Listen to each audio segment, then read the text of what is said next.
You may not know it, but the weekend of October 20th through the 22nd, 2017 was historic, important even. That is when the first ever Gauntlet Con, an online gaming convention hosted by the Gauntlet RPG community, happened. In addition to about 100 games, check the Gauntlet YouTube channel for them, there were 10 panel discussions driven and led by Gauntlet community members. You're about to hear the PbtA GMing panel featuring David LaFreniere, Rach Shelkey, Michael X. Heiligenstein, and Lowell Francis. Enjoy.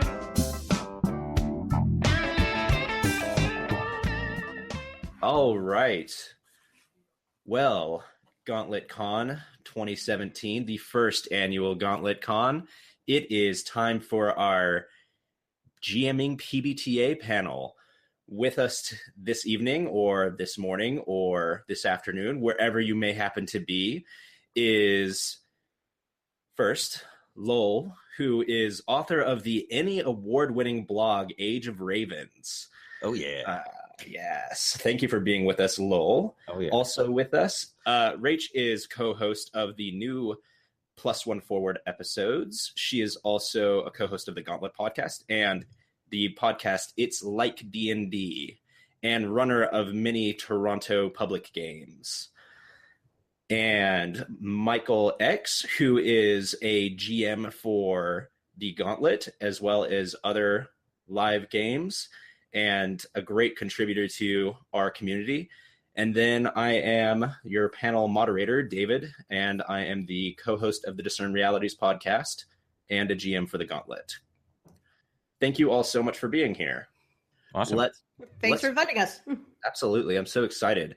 Let's kick this off with a general kind of question about PbtA games and GMing. What methods do you like to carry across many, if not all, PbtA games when you run them? I'll say I like to always make sure that my players know, like, this is the kind of game that we are running, and have that conversation up front. And I really do that for most any game, but I feel like some PbtA games, if they've played another one, they might need it explained to them that this one is not quite the same. Like, this one is different. Is that a tone discussion or a mechanics discussion you find more often? Usually it's a tone discussion, because the mechanics do carry over, assuming that it's doing a 2d6 kind of stat block. There are some PbtA games out there that don't do that, and Murderous Ghosts is one that uses cards and not dice, and it runs like a very different kind of game. It is very... It calls itself out as PbtA, but it is very different. I think one thing that is interesting, especially when you bring across games and we're playing with new players, is I try to pay really close attention at the start to how people are presenting moves. Because some people obviously go to move first and then the fiction, or they kind of move around it. I want to make it clear to the players that tell me what you're going to do and we're going to translate that. I don't want to do that hard. I want to kind of softly move that into that, especially if they're coming from a trad background, and go, okay, I see what that move is. Tell me how that looks, and trying eventually to get them over to that fiction first without kind of hard blocking them to, okay, no, you need to do that this way. So I think real careful, cautious awareness of how players are presenting their actions and modeling on that. Yeah, that's good. Do you think that is there a PbtA game where you are not supposed to lead fiction first to get to trigger the move? Or is that pretty universal? I think I always treat it as universal, but now that I'm thinking about it, I don't know. I'm going to jump in here and say that, like, I think that you want to have that fiction first, but it's fair, like, if, the player is not going to have the fiction in front of them, they're going to have the mechanics in front of them. If there's a thing they're trying to do, it's, like, fair to say, hey, I'm trying to open up to someone, and the GM can be like, hey, you're doing it, or I need a little bit more here. Let's try to draw this a little bit further to get to the move that you're trying to reach. I think that, one thing that, as a player, like, there's the you can make the move but never speak its name. That's a GM rule that I think when I first came to PbtA, I had read enough, enough books of it that I kind of internalized that a little bit and had to realize like, hey, like some of the time you want to work with the GM to get to the move a little bit. Right. I agree. And sometimes I have trouble knowing which move they might be going for, especially in a game like Apocalypse World, where the names of the moves can be very subtly nuanced differently. Like the like trying to get somebody to do what you want, where you're just applying pressure, or they actually like violently attacking them, like can fictionally look similar. So it's like, which are you going for? I find in those cases, it's really beneficial to make space for the players to say, well, what are you trying to do? And that happened recently when I was running Alas for the Awful Sea, where we had to make it clear, are you intimidating someone with violence? Or are you trying to manipulate them into doing something with you? Because those are two distinctly different things. Right. Yeah, they got to stop and get their attention. And sometimes people don't want to define that because they'd like to have the best of both worlds. So you got to kind of, get them to that. I'll say a related thing that is that I'm running so much stuff, I don't pay all that much attention to the moves that each playbook has. So I try to stress to the players, it's incumbent on you. If you have a move that is triggered or something happens, you need to call that out for me. And that's a case where they probably aren't necessarily going to be going fiction first. Maybe later, once they've played a bit, they'll figure out how to do the fiction first to set it up. But especially games with a lot of sort of discrete active rules, I'd say the Sprawl has a lot of moves that you go, okay, I've got this move to do this thing. I want to do this. Okay, let's work through how you do the fiction of it. And that's one where they do call the name in some ways. Yeah. I mean, it's almost like, another way of saying it would be like the fiction is fundamental, but if you have something that you're trying to do mechanically, like don't be afraid to call that out and say, this is what I'm going for here. Because, as Rach mentioned, like there's the intent involved. I mean, you could be brooding and trying to gaze into the abyss, or you could just be trying to turn somebody on. The intent makes a big difference between what move is actually triggered, which makes it that, means that, even if you're experienced with it, there can be different cases there. Yeah. Okay. What other methods and things do we try and carry across all PbtA games? I always check in with my players in terms of what is your intent with this character, which feeds back into our last point. So, for example, at a convention, when I was introducing Urban Shadows to a bunch of players who had never touched a Powered by the Apocalypse game, I said, look at the playbooks, figure out what, urban fantasy trope you really want to play, then read over that playbook to see if that fiction in there matches what your intent is. Is that part of the character you want to play tonight? Or do you have an idea in mind? You want to come back to me and we'll find you a playbook that is more suited. And in long-term play, it's checking in and saying, so this is how I'm interpreting your character and how you're putting them forth. But what parts am I not hitting? What do I not quite get that, you're holding close to your heart and you really want to explore, but for whatever reason, whatever reason, we keep missing each other. Yeah, that's good. Especially for convention type situations where you're not going to be playing with familiar people. And it's a little bit more challenging in that regard. But it even goes back to the idea that we brought up is, as a GM, it's very difficult to keep in mind everything that's in every single playbook. Oh, yeah. And there could be a certain selection one of your players has made saying, I want to focus on this parts of this playbook. The Serpentine, for example, in Monster Hearts, I really had to sit down with the player in my Monster Hearts campaign and what parts of this playbook really grab you, because we completely missed each other. She had expected one thing and I was anticipating another, and we just didn't connect at all. Yeah, I've seen that happen with different interpretations of the Scion playbook. It's an alternate playbook in Dungeon World, and people bring different tropes with them to the table and what they're thinking that is, and that can mean different things for the GM who expects it to be one way versus the player who clearly has a different idea in their mind. So, yeah, that makes sense.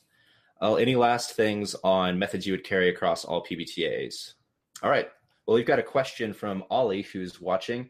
How do you come up with 7 to 9 results on the fly? So, thankfully, lots of moves had defined 7 to 9 results, but there are some that don't. What tricks do you guys have for coming up with your quick 7 to 9? outcomes. I find it easy to twist the hard move you have in the back of your head in that moment. So consider if it's an example like a hard choice or like a tough choice or a hard bargain or something like that is often like one of the more wishy-washy 7 and 9s. I think of what would be the hard move, and can I present the player a hard move that feels actionable rather than crushing down on them? My favorite is hurting or breaking something that they like. And that can be an object, it can be a resource, it can be an NPC. I think my favorite moment was the moment when Rich got a 7 to 9 in one of the games and ended up doing the damage he wanted, but he also hit an NPC that he hadn't quite realized how much he loved at that moment. And it was a good, strong, feeling. Not that you have to take them out, but 7 to 9s are a really good time to play on the player's ego. The soft moves about the player's ego and identity, and you go, oh yeah, you do it, but you kind of look like garbage. And then they go, oh wait. And now they got to figure out how to make themselves look awesome to make up for that. Yeah, I usually think about it in my mind as I'm formulating a 7 to 9 result. I'm like, you do it, but there's this other consequence. And, that consequence is like generally, either your equipment gets tested or kind of run through the grinder, or you're putting yourself in a more dangerous position by being successful, or you're putting somebody else in a dangerous position by being successful. Or if you want to continue to have the success that you're having right now, you're going to be leaving one of your companions in a threatened position. So that one is particularly compelling. So I like to do that one fairly. Yes, and sort of like a second question shooting off of that one, though, is like, as long as you give them the success in the 7 to 9, how hard can you do that sort of yes and? Like, how hard of a move can you make while giving them the success? Like, is there like a limit on you or is there any way that you guys like tend to like modulate that? I think that's a really good, a really good question, because I think that is the sort of Damocles hanging over that is, I want to do this, but not negate their success. And I usually end up all of those descriptions by going, does that sound cool? Does that sound good? Are you still getting what you want out of it? I'll explicitly meta ask that. Rach, I interrupted you though. Oh, I was basically going to say that in my opinion, it has to be actionable. It has to give the player a means to move forward rather than, again, that crushing oppression saying, oh, this terrible thing is going to occur to you, or you feel echoes or ripples of something bad on the horizon that you can't stop. It's, okay, you're in a worse situation than before, but hey, at least you accomplished the thing you wanted to set out to do. Right. And how often do you kind of let a 7 to 9, this is another kind of offshoot question. How often do you let the 7 to 9 be the end of the conflict? What do you mean? So usually, like, you get the 7 to 9 and it means that it worked, but there's a snowball effect of this conflict is not resolved. Like, the overall scene it seems to like keep going on a lot of times, but sometimes you can do a 7 to 9 and it works, and just this one thing goes wrong, and like, that's it. That's that pacing question for me. Yeah, it's really is there something interesting to be taken from this conflict? If not, this is probably the end. I think that's right. And that really informs how I'm making my 7 to 9 decisions.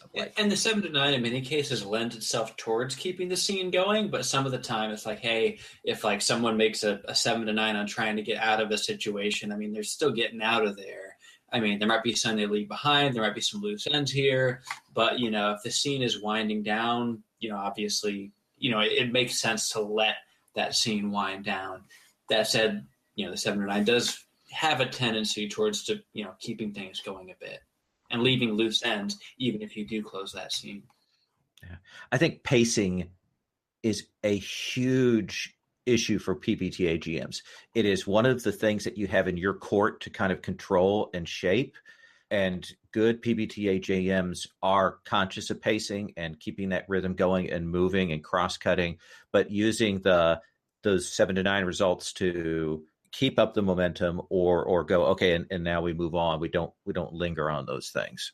Yeah, I agree. the pacing, really of any story game that's more long term in nature and not like a single session, very defined, is kind of on the GM's hands a little bit to make sure that's happening and know when to say, well, I'm interested in this and we'll continue with this scene, or this you have succeeded in this scene or failed in this scene and we need to move along.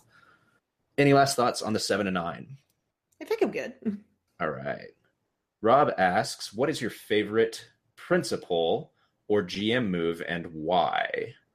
I love every goddamn move that allows you to ask questions, because I love what those say about the setting and the kinds of questions you get to ask. And sometimes I don't like PbtA when you have to stop off and make choices. Like, okay, choose X from this list. And that kind of bugs me sometimes when it stops it. But I love those discovery moments. And that's the thing I've stolen for every other game I play, is that roll to get questions. And maybe we have a set of those. So those are my favorites. Anything like that. I like the being... Oh, go ahead, Rach. Oh, I was going to say, I'm still a big fan of the characters, because I think that part of sort of GM concepts gets a little lost in other schools of GM thought. So, I mean, it brings forth the idea of you're really just playing the game to figure out what these people are doing and why they're interesting. And it's a little bit on the nose in terms of a principle, but it's always a good reminder to be like, okay, I'm not here to tell my story. I'm not here to show my beautiful world building. I'm here to play with these people. And I, can beat down a little bit upon the characters and the players. But really, at the end of the day, it's about how cool and awesome they are and how they overcome the challenges I'm going to put in front of them. Yes, that is the one that I was going to highlight and say. I was like, being a fan of the characters, I think, is so fundamental to Powered by the Apocalypse games as a principle, because, and I don't think it's just for the GM, I think it's for everyone. Mm-hmm. If everyone is a fan of all of the characters, we can do so many great things with the story and have permission to, put them in dangerous places. And it's not an adversarial thing anymore. Like, that was something that I experienced in more traditional games where there was this adversarial relationship between the GM and the players. And that's not what happens in PbtA games in my experience. I like to think of it as play the character that you want to see fan art on Tumblr for. Coming from a fangirl background, it speaks to me. Yeah.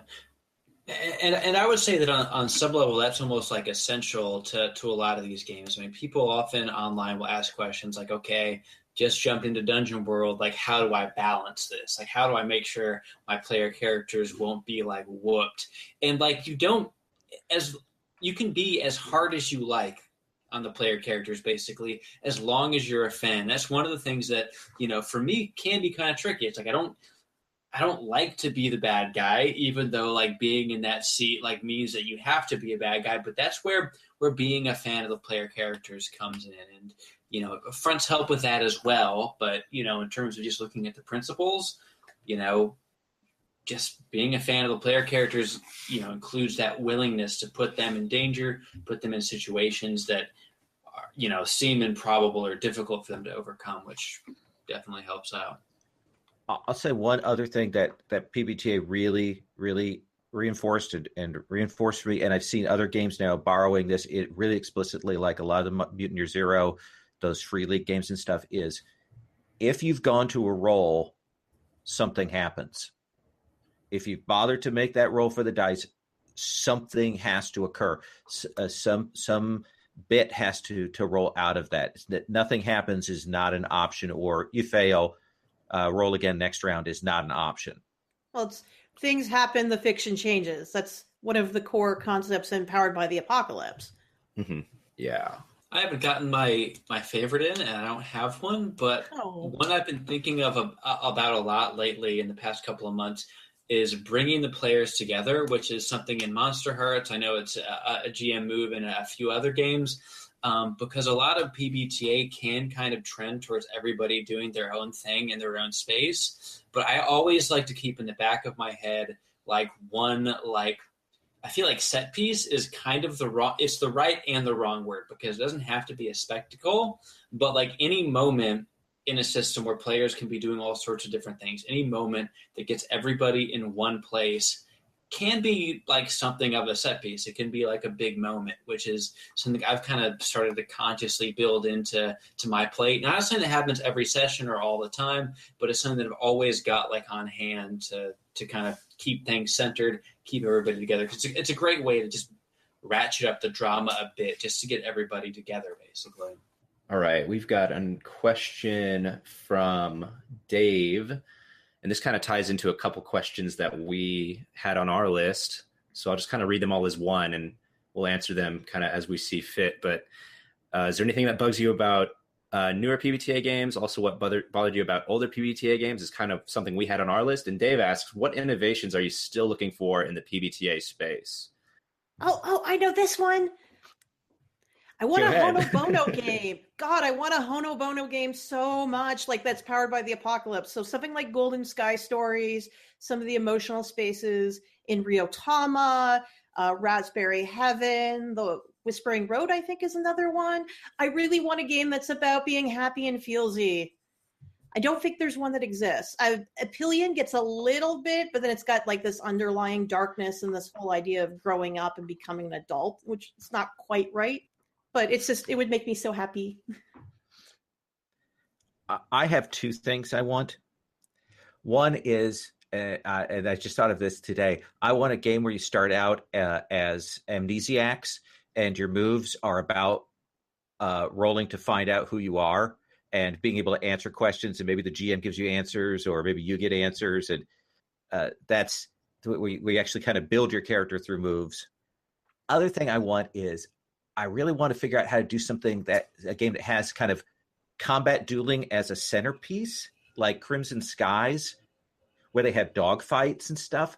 I'd like to figure out a way to make a sequence like that satisfying. I mean, Night Witches has obviously their things, but that's about, hey, let's see who dies. Whereas I'm talking about something like the sort of the pulp action air fighting set piece. I'd like to figure out how to do that in a way that is player driven with some choices and satisfying and kind of cinematic. There's something I was going to say. There's something similar to that in Firebrands, but it's not quite air dueling. It's mechs.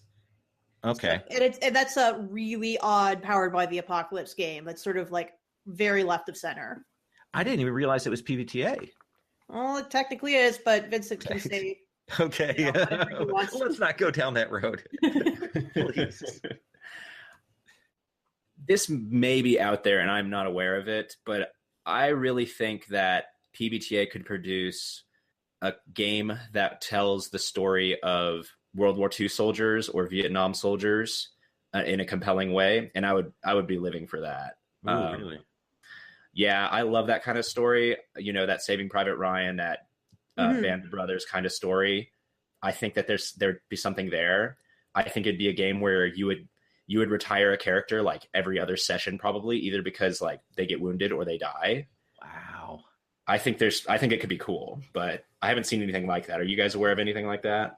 There was some MASH but that's MASH essentially. In this case, I'm imagining you start with a stack of character sheets, and it's almost a funnel, but it's going to be more about the emotional space and what you do. Yeah, like way rather more than about the burning emotion. characters. Yeah, it's way more about the emotion than you obviously you're gonna have fight sequences, but it would probably be a little bit like Night Witches. Like you'd have like battle sequences, and then you'd have like, you know, camp or marching sequences. I don't know. It's something that's been on my mind lately. Yeah, there's some of that in the Watch about that sort of stress of being out on patrol. It's something that'd be interesting to borrow from.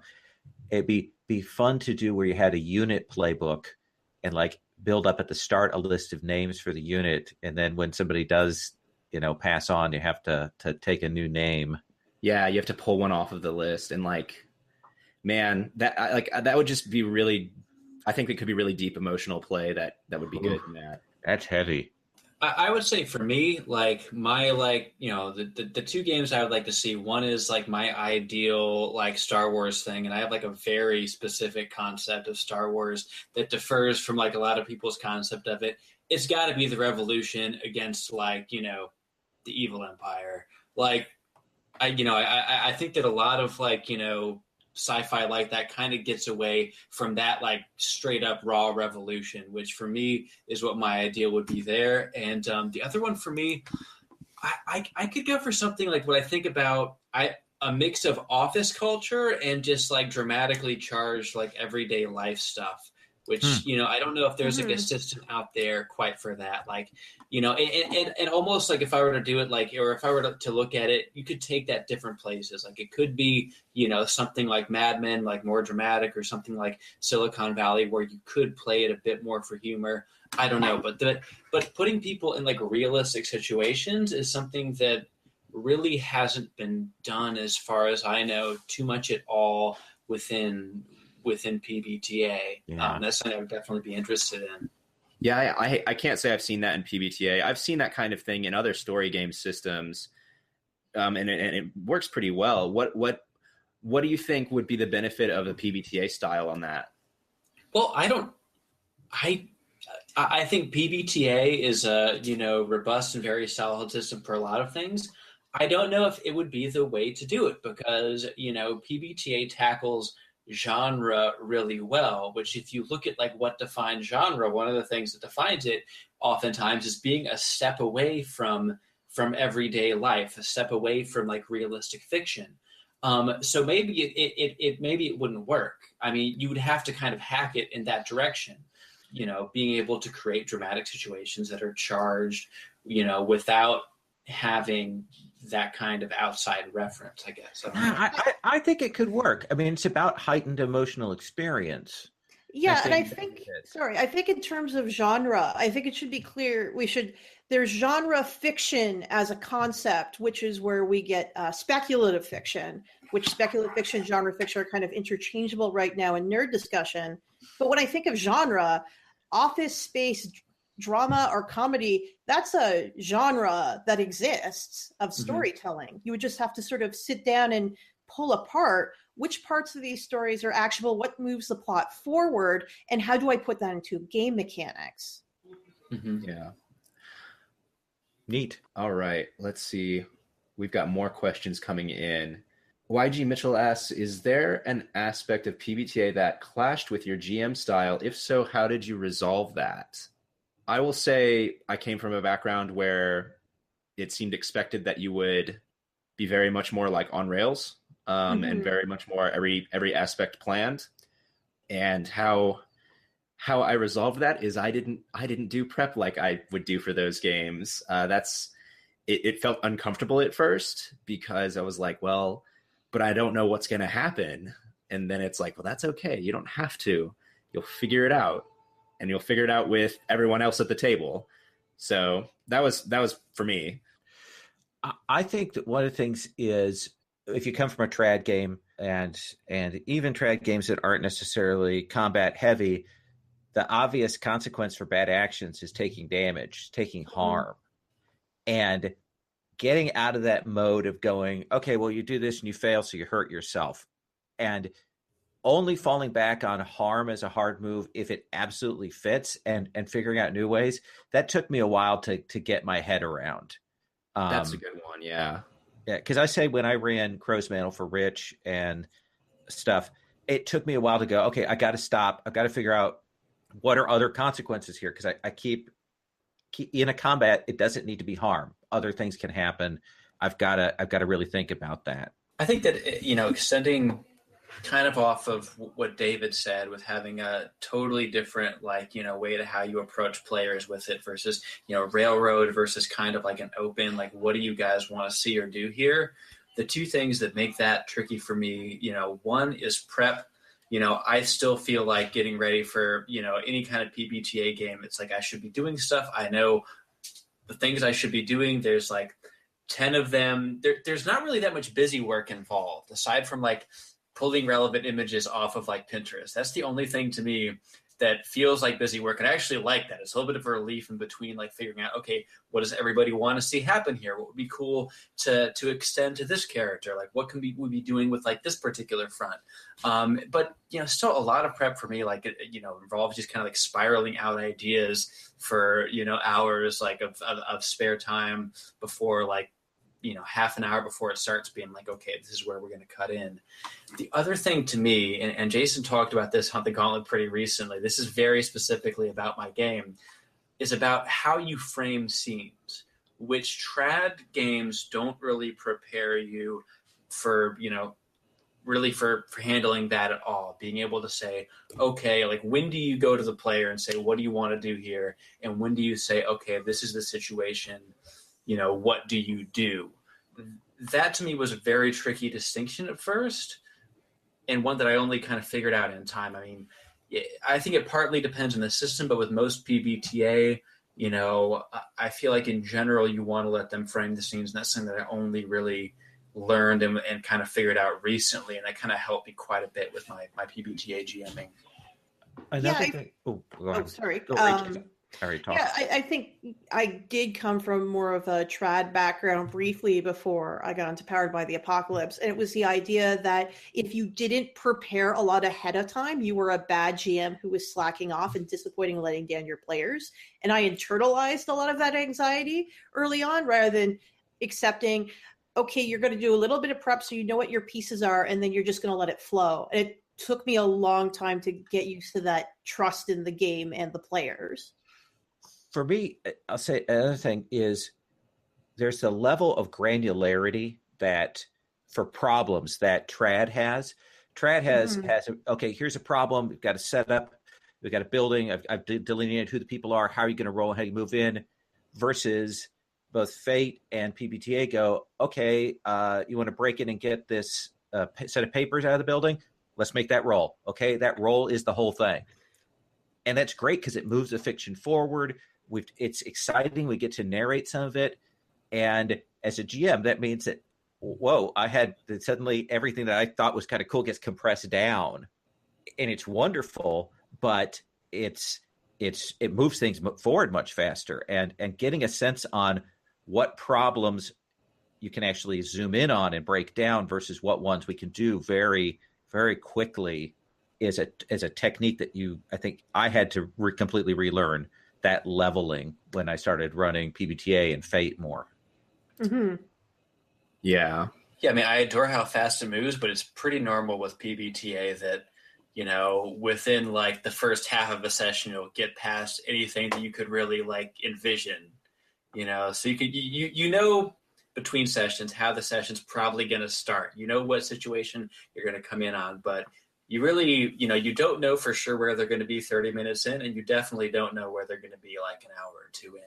Yeah, frequent breaks where you take a step back and think about it are killer when it comes to PbtA and that fast-paced world that is happening all around you. If you've done a little bit of prep, then like what's going to happen for a while, and then whenever they start getting past that and past where you're thinking, it's like, all right, and let's take 5.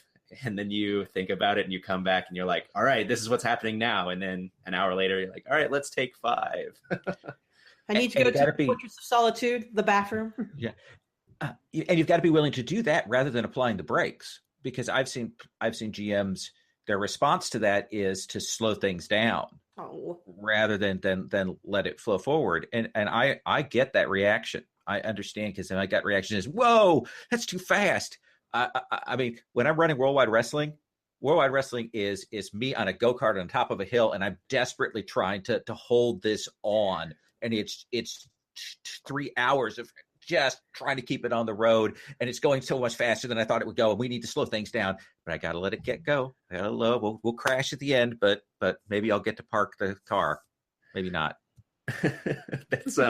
That's quite the word picture.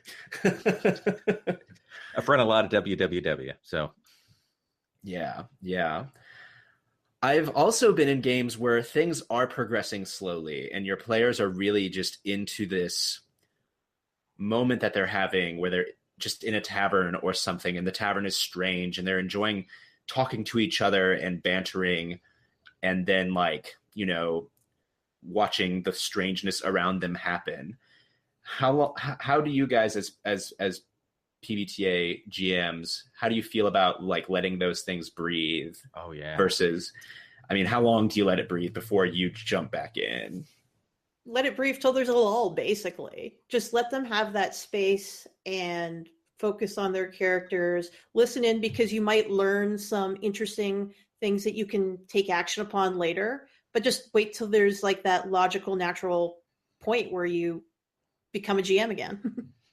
Yeah, there's that phrase of when the players look at you, which always seemed really dopey to me when I read it. But as Rach just said, it is the thing, is there is that pause when, okay, now I'm going to put myself back in. To quietly move us forward, you know? Yeah, I think that's a good phrase to have. It's a little harder on online GMs because it looks like they're always looking at it. But there is usually a pregnant pause of like, yeah. But as an online GM, you've got to give it a couple more seconds because you don't know what's delay. You don't know what people are waiting for another player to act. I think it becomes significantly more challenging online. Mm-hmm. Mm-hmm. Kate asks, do you prefer the hard versus soft moves, or do you enjoy the scope of hard versus soft moves? So gets into some interesting minutia. And I misspoke earlier because I said hard move in terms of a GM reaction. But I guess the question is, would you talk about hard move and soft move, rest of the panel? How would you describe those? So my hard moves are oftentimes like from almost a sequence of events of a front. Like that is a hard move to me. Mm-hmm. Or that's usually what a hard move is for me. It's like, okay, now this is happening. And it's escalating. Like the time you chopped off Desmond's leg. It's like we get 3 6s in a row. It's kind of like you guys earned this. Yeah. Well, that could happen on a soft move too, depending on the monster move. But yeah, like, or it's something very dramatic and game changing like that, like in a big way. Like your life is now significantly different. Mm-hmm. For me, it's all impressionistic. A hard move makes you go. And a soft move makes you go, oh God. You know, that's the difference in emotional reactions I want between a hard and a soft move. And I'm more thinking about that reaction than I am classifying it. I know it falls into the classifications, but you know, that's what's in my head, that it's gonna sound tacky, emotional truth about this. But that's what I want, is that feeling of what's happening to fit hard or soft. Save me, Rach. So I think what Kate is getting at, as someone who talks to Kate at all, there's one school of thought that says a hard move is a move that a GM makes as a reaction to a failed roll, while a soft move is a setup to have the player react to something to hopefully make a roll and either trigger a hard move or trigger player success. The scope of harder to softer moves is something used, I think it's introduced by Magpie games, where they say a move's a move. A hard move is a more aggressive way to push back on the players, while the soft move is like a GM move where you're announcing off-screen badness, basically. So I think what Kate is saying is, do you prefer the school of thought where a hard move is your reaction to a player and then you're doing setups, or are you the school of thought of where the player rolls a 6-, do you use it as an opportunity to do a setup rather than just always make an aggressive move? Does that make sense? Yeah, that makes sense. Rach, you're awesome. I got to lean to the Magpie side on that. That's where I fall, I think. Yeah, because that's where I lean more towards as well, because there's sometimes where you're the point of the story where a very aggressive move doesn't make sense, but you're in an ideal spot to set up what could be happening, set up something bad about the world, push your players gently along rather than, exchange harm as established or something like that. Yeah, and I think that specific games will call for a hard move in a place where the other definition of hard move wouldn't quite make as much sense. So yeah, I would probably lean towards that same kind of definition semantic side.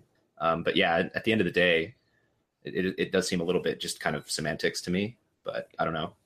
It's semantics that's occurred within the community. Yeah, I do think when you get a fail, that is a point at which I, as a GM, I do pause and go, all right, is this a time to really hit hard? I have narrative permission to do that now. Is this a place where I need to do that? So there's maybe that break for me, but I still fall into the more mushy break between those. Right. I think that when you're playing, things get naturally like a bit mushy. You're doing what makes sense within the fiction. Like, it's good to think and talk about, like, you know, what hard versus soft is. But like, at the end of the day, you're responding in a way that's fictionally appropriate. And like, I read the moves beforehand. I have thought about hard versus soft. When it comes down to the dice on the table, it's like, you know, my real question is like, how actually hard am I going to go on them right now? Like, in the actual heat of the moment, it's not like crazy complicated for me. I mean, I know I do what feels appropriate, basically. It's a useful distinction in the way that, like, the principles, the GM principles are, when I go to look at a game and I look at what it says the hard or soft moves are, that tells me something about what the game expects. And I think that that's more useful for me. It's a way for me to go and go, okay, I see what's going on here, what the game is intending. So I think that in a way is a kind of principle. Yeah. I would tend to agree. There's a second distinction there as well between the hit and the miss that most games tend to make. That, you know, on the 7, you at least succeed in what you're doing, and I don't feel, as long as I don't like void what they did, as long as I don't say, oh, you succeeded, but the drawback like completely like negates that or totally ruins that, you know, you get a hit, there's a drawback as well, but, you know, you're at least getting the hit, even if it's a move that seems fairly hard. I mean, you got what you wanted, you know, basically. Mm-hmm. Yeah. And I do want to, since we're kind of talking about it, I think there is a good distinction between a 6- being a fail or being a miss, whereas a miss might mean they still do it, where something else happens, something other than that bad. That's a common GM move, MC move, though, you see with newer games, which is one of your moves is they succeed at a cost, or they succeed, there are consequences. Right. Or or they succeed and something else entirely happens that's not good. Like, it might not be even related to this. I think it's something that you have permission to do when it's the 6- triggers a hard move. And I've used that in different scenarios to kind of keep this bigger idea of pacing going along, but also advance something else that I want to see happen. Next question. Okay, how do you stop hard scene framing turning into a planned story? Well, there's some players that kind of min-max on their characters that come out of that stage of trad games, maybe, where they approach PbtA and they're still trying to build certainty into their characters. And when I see people doing that, that's when I'll watch what they're doing with the scene framing. That's sort of a flag to me to watch that. And when they get to the scene framing, maybe we negotiate a little bit more about that. But generally, that's not something I've had happen too much with the story. One way that you can do it is by breaking it off. If they start going on, go, okay, well, let's get to the roll, or let's see what other people are doing there to kind of cut away from that. Because once other people get into the mix, whatever they have planned is going to go up in flames. It's all going to burn. If I have just hard framed a scene for my players, typically when that scene is resolved, I will like to kind of ask them and check in and, you know, see what they might do next so that I'm not framing the next scene. And that way you can kind of get off of that potential trail of just, now I'm telling you the story, which I think is what Ollie's asking about. Okay. I think, sorry, go on. No, you go ahead, please. I think checking in and having that negotiation with players is very important. I will end scenes and turn to my players and say, where do your characters go next? What are you expecting to do? And there's a bit of shared hard framing that occurs between, yes, you get to this place you want to go to, but this is what you find there. Yeah, and so maybe it seems to me like you guys have been saying that maybe we ought to move to point A. Is that what you guys are saying, or is there somewhere else you want to move to? Yeah. I mean, if you're letting your players drive part of the game at least, then you're moving away from the idea of the GM having a story and we're all going to get on this railroad and go where it goes. Mm-hmm. And I think hard framing is completely fair as a way to not just launch a story, but you kind of do set a framework, which especially like in a short campaign, you probably want to have, some NPCs around. You want to have a starting scenario, and then, you check in, see what the players are interested in, see what they want to do, open it up from there. I think it's fair to create that hard framing, which, maybe points a couple different directions while leaving things open, but you want to look in and see what the players are interested in, pretty quickly after that. Yeah. All right. So we've got about 10 minutes left in this. Are there any other questions that you guys are just dying to talk about or answer here? Or do you want me to keep going off the list? You are the moderator. I'll let you let's let you hard frame the panel discussion. Need to hard frame this discussion, yes. Gotta hard frame it to get this satisfying finish right here. It's how you control your pacing, right? So here we go. Fowler wants to know, how do you get players to pursue or create a compendium class or suggest a custom move? And I think there are games that lend themselves to this better than others, like games like the Warren that have a built-in way of creating a new move. And I would not be adverse to carrying that one across to other games if you think that it's interesting. I like the Warren because it's so baked in, and it kind of there's a limited, highly visible pool of what the moves are and what they can do. It's easy to make those up. When I've pushed in other games to have people make up custom moves, they don't want to. It's not as they'd like to look at the moves they've got or do other things. It's not been a thing as interesting. The Warren keeps it so simple and accessible.